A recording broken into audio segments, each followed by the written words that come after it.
Assalamualaikum warahmatullahi wabarakatuh. Hamdan wa syukran lillah, salatan wa salaman ala rasulillahi, amma ba'd. Hadirin rahimani wa rahimakumullah. Tahukah kita siapakah orang yang cerdas itu? Orang yang cerdas bukan orang yang pandai menghitung, bukan orang yang pandai menghafal, orang yang pandai berkreativitas ya. Tapi kata Nabi, ketika ada seseorang bertanya kepada Nabi tentang siapa orang yang cerdas itu ya,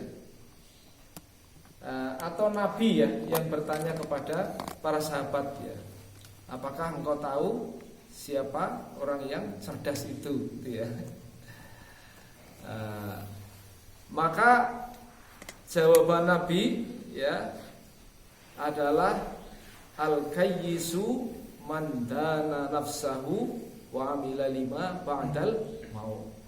Orang yang cerdas itu adalah orang yang suka untuk merefleksi diri, suka untuk melihat lebih jauh tentang apa yang ia lakukan ya.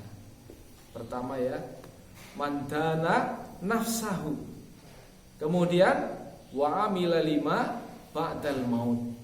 Kemudian mengumpulkan amal yang banyak untuk keperluan setelah mati. Itu orang yang cerdas ya. Jadi syaratnya dua ya. Pertama dana nafsahu, yang kedua wa amila lima ba'dal maut ya. Hadirin rahimani wa rahimakumullah. Kehidupan setelah mati memang tidak kelihatan di dunia ya. Tapi setiap orang pasti mengalami mati ya. Yang percaya maupun yang tidak percaya pasti akan mati dan akan mengalami kehidupan setelah mati. Oleh karena itu ada seorang yang datang kepada Nabi untuk bertanya ya, dalam rangka menyiapkan daripada kehidupan setelah mati ya. Dia mau bersedekah. Ja'a rajulun ila Nabi sallallahu alaihi wasallam faqala ya, seorang datang kepada Nabi dan bertanya, ayyu shadaqati a'damu ajru. Biasa orang yang cerdas itu pertanyaannya adalah pertanyaan yang nanti jawabannya sangat menguntungkan ya. Ya Rasul, ya, beritahu saya ya, apa sebenarnya sedekah yang pahalanya paling besar ya Rasul ya. Seorang datang kepada Nabi tanya, sedekah apa ya Nabi yang pahalanya paling besar? Ini kan ciri orang cerdas ya kan, karena dia akan mengamalkan. Berarti ada rasa ingin tahu, dan rasa ingin tahu itu kemudian dinyatakan dalam bentuk bertanya. Jadi kalau ada orang bertanya ya, berarti ada rasa ingin tahu ya. Maka apa jawaban Nabi? Anta shaddaqa wa anta shahihun syahihun ya.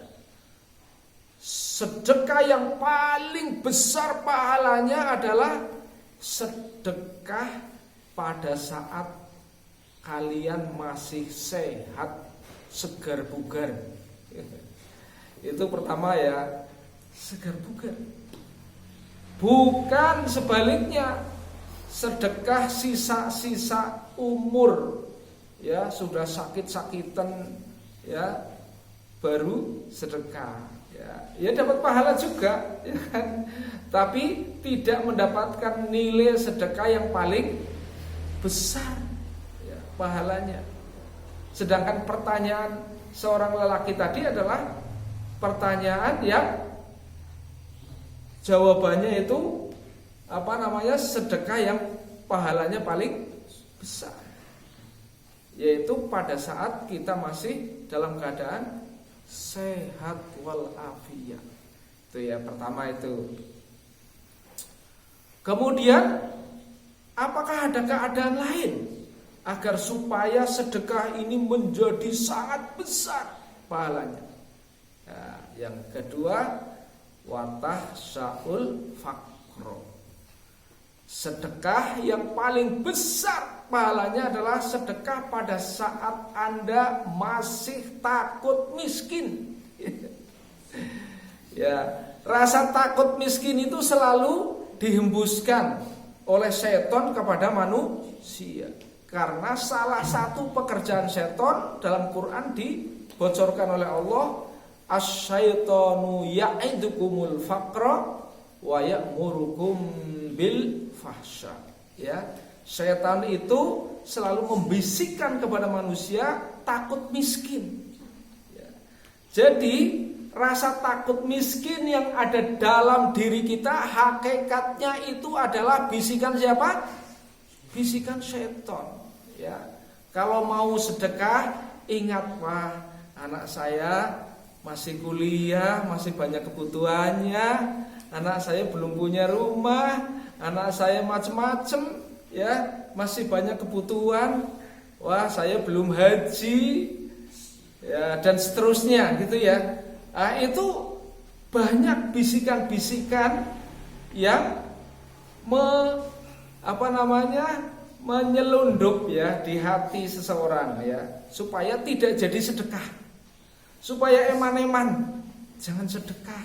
Ya, anaknya belum punya rumah, ya, anaknya masih kuliah, masih macam-macam itu ya. Itu adalah bisikan setan. Ya, jadi asyaitanu ya'idukumul faqra wa ya'murukum bil fahsya. Dan setan itu selalu memerintahkan kita kepada fahsya, perbuatan yang menjijikkan, ya, perbuatan mungkar, perbuatan dosa, ya. Sehingga apa? Manusia itu tercegur pada neraka. Kan gitu. Ada syarat yang ketiga. Bagaimana? Apa ada lagi syaratnya supaya sedekah ini menjadi besar pahalanya? Ya, kata Nabi, watak mulul ghina. Sedekah yang paling besar pahalanya adalah manakala Anda masih menginginkan jadi orang kaya, ya, sedang ngebet-ngebetnya, pengen bangun rumah, pengen punya mobil, pengen macam-macam, pengen jadi orang kaya. Nah, di situ sedekah hebat sekali ya, paling besar pahalanya. Tapi kalau sudah butuh, nggak butuh ya, sudah tidak butuh, sudah tua renta, sudah sudah ada cewek, tidak ada cewek yang lirik ya, sudah ini sedekah aja gitu ya. Nah, itu kurang ya, pahalanya sudah jatuh bebas ya. Jadi kalau pengen pahala sedekah ini paling besar pahalanya di saat itu. Kemudian Rasulullah SAW menegaskan, la tumhil, ya, jangan sekali-kali kalian tunda-tunda. Ya. Seseorang sebenarnya punya niat yang baik ya. Saya punya penghasilan sekian akan saya sedekahkan, sekian nanti saya sedekahkan. Tapi sering ditunda-tunda, lah besok lagi. Itu jangan sekali-kali ditunda-tunda. Kalau begitu ada niat baik ya, kita segerakan. Badiru bi amali sholihah. Kan gitu ya. Hatta idza balaghatil hulqum, sehingga nanti saatnya sudah cengep-cengep ya. Balaghatil hulqum itu adalah saatnya daripada ajal sudah sampai di tenggorokan, saat kematian datang. Baru dia katakan ya, apa yang dia katakan? Li fulani kada, wali fulani kada. Ya, ini bagian ini buat si fulan, Mulai mengatakan seperti itu ya kepada ahli warisnya. Waqad li fulan, padahal sesungguhnya pada saat cengep-cengep itu sudah hartanya milik ahli waris, sudah otomatis bukan miliknya ya. Dia tidak dapat manfaat apa-apa dari apa yang sudah diusahakan, padahal sudah bekerja keras, banting tulang, peras keringat ya, tidak dapat apa-apa ya. Karena semuanya diwariskan buat si fulan, buat si fulan, buat si fulan, dia sendiri delohom ya. Ya.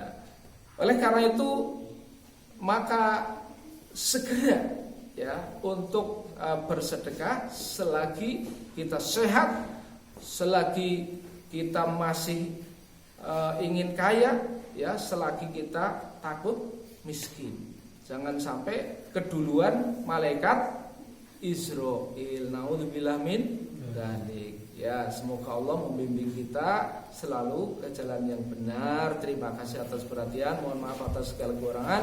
Billahi taufiq wal hidayah. Wassalamualaikum warahmatullahi wabarakatuh.